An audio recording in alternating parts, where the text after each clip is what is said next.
Don't lose to loss. Loss has a way of moving in quietly, putting its feet up on the furniture in your chest, like it plans on staying for a while.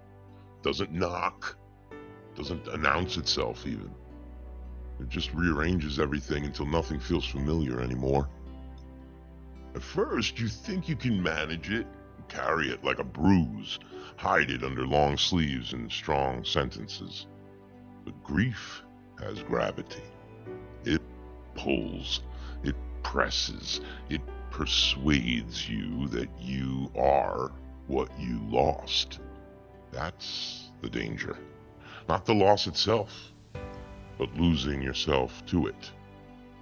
Trauma teaches tricks. It trains the nervous system to flinch at peace, to mistrust the quiet, to treat stillness like a setup. You start measuring your worth in numbers that never loved you back. Net worth versus self-worth, credit scores, productivity reports, distributions, taxes. The illusion that hustle equals healing hurts. You grind to outrun grief. Optimize your pain, please. Schedule sorrow between meetings, my man. Convince yourself exhaustion is progress. And that burnout is just ambition with better branding. But no spreadsheet has ever saved a soul. You plan hard, you plan careful. You plan like control can compensate for chaos. And somewhere above all that effort, God smiles, not mockingly, but knowingly, because while man plans, life happens. Storms don't check the calendar, loss does not repeat readiness, and perfection never arrives on time. So the quiet storm settles in, that low internal thunder that doesn't destroy buildings, but belief. Loss starts whispering lies. You're broken.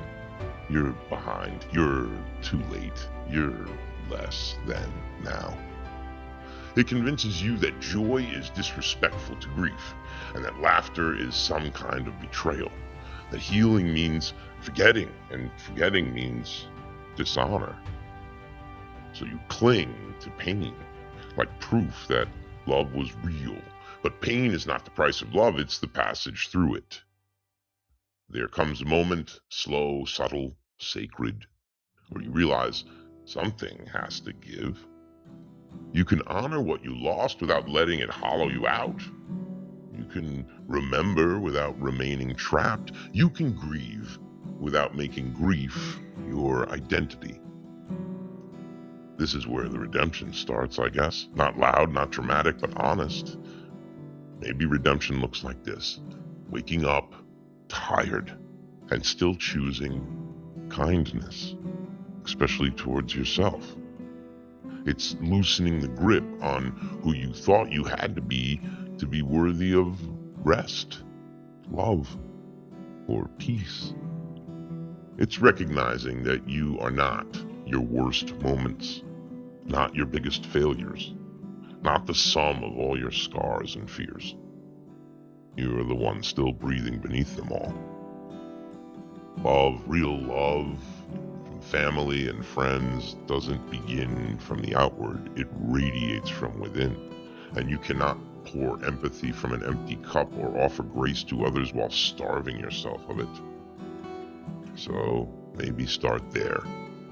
With you, with me. Not with arrogance, not with indulgence, just simple acceptance. You begin to soften.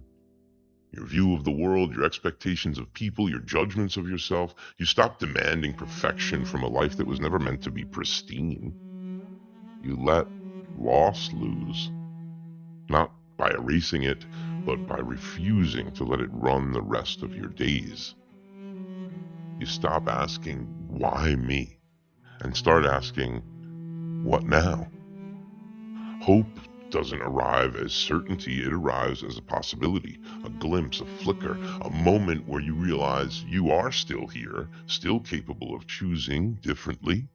still capable of loving again, still capable of becoming more, much more than the worst things that have ever happened to you. Faith isn't pretending it didn't hurt. Faith isn't believing you need to figure out whose fault it was, or that the hurt isn't the end of the sentence.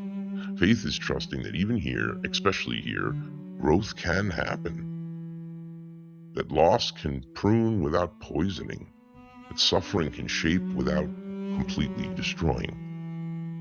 So don't lose to loss. Let it teach you tenderness. Let it deepen your empathy for others. Let it sharpen your gratitude for the fragile miracle of breath, each one. But don't let it own you. Don't let it define you. You are not the absence of something. You are the presence of a possibility.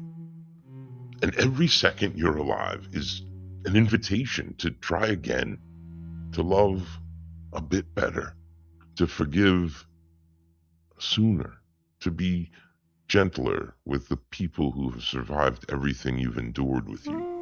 Loss will always be a part of the story, but it doesn't get to be the final word unless you let it. You do, I do, we do.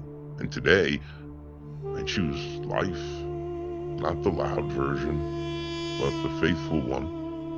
The one where you show up, one where you soften, one where you believe redemption isn't earned by perfection, but revealed through persistence, patience. Don't lose to loss. Let it pass through you, not take you with it. Because you are still here, and that means, guess what? The story is not over.